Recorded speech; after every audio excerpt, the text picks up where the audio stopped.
Hello again, everyone. I hope you are finding great books that you would like to get into your hands. And I hope you have your What Should I Read Next book in front of you. Remember, if you don't want to read the book, don't write it down.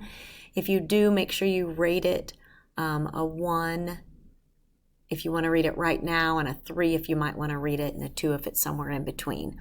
I actually missed a slide of books. I missed a couple. If you are a history buff, this is the author for you. I honestly would just write Alan Gratz if you love historical fiction. I will tell you, I have read most of these. I'm not going to tell you about all of them because that would take me forever, but I'll highlight them a little bit. Ground Zero is the most recent one I read, and it is a story of 9/11. It starts with Brandon, who is in the Twin Towers. He's a young boy, and he's in the Twin Towers. You know the story of 9/11, of what happened that day when the Twin Towers were hit by a terrorist plane. And he's with his dad. He has to go to school he has to go to work with his dad because he got kicked out of school. He got kicked out of school for fighting. He's really not a fighter, but what he got kicked out for was he was standing up for someone who was being bullied. And he was being bullied over some, I think they were called Wolverine gloves. And so he's in the Twin Towers. His dad, I believe, is a chef. And the tower, he goes down. He's actually going down to buy some new, because I think the gloves ended up getting broken in the process. And he goes down to the store to try to buy some different ones. And as he's doing that, he's separated from his dad, and that's when the Twin Towers are hit. Then it goes to another chapter, which the main character is Rashmina, and that takes place years afterwards. I want to say like 2015. The Twin Towers happened in 2001, and I believe this one is like 2000, maybe 2018, 19. And Rashmina's story is she lives in Afghanistan, and her home is hit and attacked by Americans. And so she has the story of, why am I being targeted when I'm not doing anything and I'm targeted by Americans? She has a twin brother named Passoon, I think, who is just a hothead, and he just hates Americans. And the next thing that happens is she finds a soldier, and she has a great heart, Rashmina does, and there's a soldier that's wounded, and come to find out it's an American soldier, and she obviously is told never to speak to or help an American soldier, but she, her heart of wanting to help people, helps him in a private way. And I don't want to get too far into it. There's lots of good things, but it's back and forth between those two stories, and Alan Gratz always does a great job of tying stories together. In Refugee, he ties 3 different stories together. Joseph, who is, actually I'm going to click on this one. Joseph, who is a Jewish boy in Germany with the Holocaust story. Isabel, who is a Cuban girl in 1944 with riots. And Mahmoud is a Syrian boy in 2015 with his homeland torn apart by violence and destruction, and they are on their long trek back toward Europe. So it just shows all 3 people trying to get away from something and find a better life. And the way Alan Gratz does it is he has something happen, like if someone falls off a boat in one of the stories, someone falls off a boat in the next one. He just parallels that just to show the parallels, that no matter what time period or what you're going through, that there are some parallels in that historical. And so that's Refugee. Prisoner B is a true story about Yanek, who is a 15-year-old boy who's been in multiple concentration camps. he loses his parents at the very beginning and has to go through these concentration camps alone. You can actually find Yannick's story on YouTube because Alan Gratz worked right along with him. This is actually a true story about what happened to him. And he's a survivor and still alive. And so he has a great story to go along with it. In Project 1065, I can't remember the main character's name, but he is a spy for the Hitler. He's in Hitler Youth, but he's actually a spy. He's not really in the Hitler Youth, and he and his family are both spies. I think his name's Michael, honestly. And then we've got Allies, which is a story of D-Day, and Resist. Oh, Resist is a story of D-Days. Let's see, Allies. I actually haven't read Allies. Let's see real quickly. Oh yeah, June 6, 1944, Nazis are terrorizing Europe. So yeah, Welcome to D-Day. So both of those are about D-Day. And he has other ones too. Alan Gratz is great if you like historical fiction. Watt-Key, if you love adventure books. If you loved Gary Paulson books like Hatchet or The River, any of those books when you were young, or maybe you still like those now, you could put those on your list. Maybe you read Hatchet, but you'd like to read Brian's Winter, which was a sequel to that. You can write that down, even though I'm not going to talk too much about it today.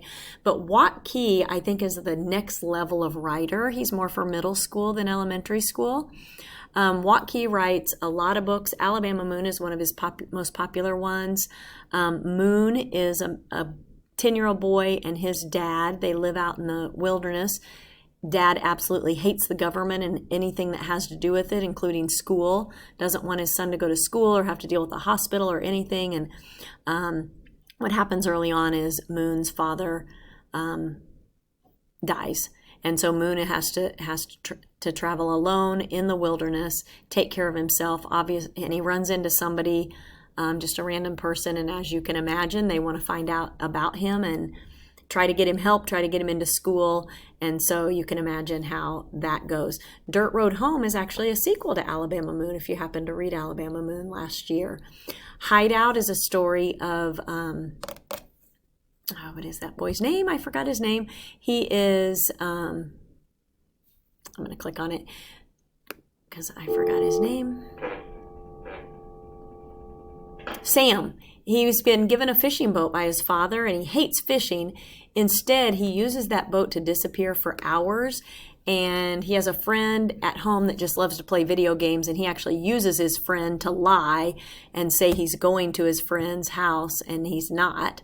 But he goes out, and when he's going, he's actually kind of searching for a dead body because he's heard that there was a dead body out there, and so he's looking for that. But what he finds instead is a boy named Davy, who's all by himself waiting for his dad and his brother to come home, and he knows they're going to come back and get him. Well, day after day, Sam keeps going out, and Davy's still there. So he starts taking Sam food and helps him set up a shelter a little bit, knowing all the while that his dad and brother probably aren't coming back. But Davy's holding out hope. One lie leads to another, and people start figuring out what's going on, and so you can imagine where that's going. That was a Truman a few years ago, one of Watt-Key's all-time best books. Terror at Bottle Creek has to do with a hurricane. Deep Water is a scuba diver. This is actually the only one that has a girl main character. Her name's Julie, and her dad is a scuba diver, and she's out with him on a mission, and something happens to all of them. I don't remember what 4 Mile is, but I wanted to put this one on. Beast is, but a lot of people have liked 4 Mile. Beast, I'm going to click on this because I've not read it and it's fairly new. It's a fast-paced adventure of guts and survival. Adam says he can't remember where he was for the 2 months he went missing in a Florida swamp. That's not true. He does remember. The truth? He was driving with his parents and the car crashed when his father swerved to avoid colliding with a giant Sasquatch, so like a Bigfoot, standing in the highway. Haunted by his parents' disappearance and hounded for claiming to have seen Bigfoot, Adam sets off into the deadly wilderness on a hunt for answers as to what really happened that night. The answer he finds is more terrifying and more fascinating than he could have imagined. So that one is called Beast. If you like basketball, you are going to like Crossover. If you like verse books, then you are going to like all of these books by Kwame Alexander. Crossover is a book about JB and Josh, I think told from the point of view of Josh. And Josh and his brother are twin brothers, and they are basketballers, and they are wonderful on the court until a girl named Sweet Tea moves into town and takes the attention of JB. Actually, it's Josh and Jordan. Jordan is JB. And so Josh is pretty mad at his brother for losing his focus on the game. So mad at him that he does a couple mean things to him. Let me try to think without telling you too much. His dad has some health problems going on, not a great eater, fighting with his mom over what he should eat. A lot of little subplots going on.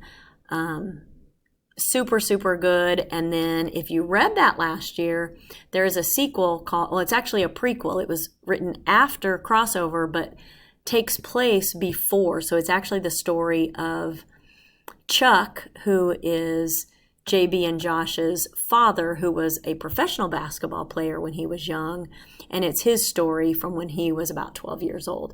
I'm going to click on this, and I can't remember if I told you yet that you can click on this and find out about the authors. And you have access to this on Schoology, but this is Kwame Alexander, and I love reading about him. He actually used to be a basketball player himself, and so, oh look, there's some new books. Who knew? So you just look on here and you can see about school visits, books, a short bio about him, and you can do that on everybody's website to find out about them, but it looks like he's got a new book. That was 2001. Oh, look at all the books that he's got. Oh, maybe he doesn't have a new book. I thought I saw a new book there with the first one. So anyway, that is Kwame Alexander. He writes books about soccer. This one's about music. This one's about baseball. This one's really good about Muhammad Ali and boxing. And I know he has some more out there. So Crossover, Rebound, and more if you like that. If you just like verse books, you could just write that.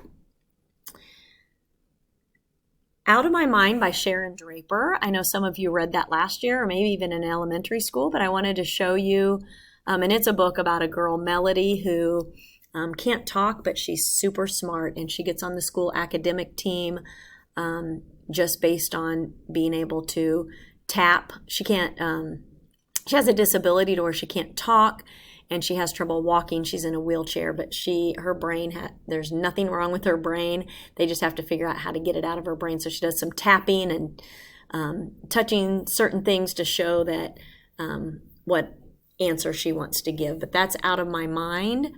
Out of My Heart, I want to click on this one and show you what it's about. It says Melody faces her fears to follow her passion in this stunning sequel to the novel Out of My Mind. Melody, a huge-hearted heroine, that means she's a hero, that's a girl, is a year older and a year braver, and now with her MediTalker, that's a little computer that she uses to talk, she feels nothing out of her reach, not even summer camp. There have to be camps for differently abled kids like her. She likes to say differently abled instead of disabled. I love that. She's going to sleuth one out. A place where she can trek through a forest, fly on a zip line, and even ride on a horse. A place where maybe she really can finally make a real friend, make her own decisions, and even do things on her own. The dream. By the light of flickering campfires and the power of thunderstorms, through the terror of unexpected creatures, in cabins and the first sparkle of a crush. Oh, so there's going to be a little romance in this one. Melody's about to discover how brave and strong she really is. Out of My Mind by Sharon Draper, one of my all-time favorite authors. I'm going to stop this one, and there'll be another one.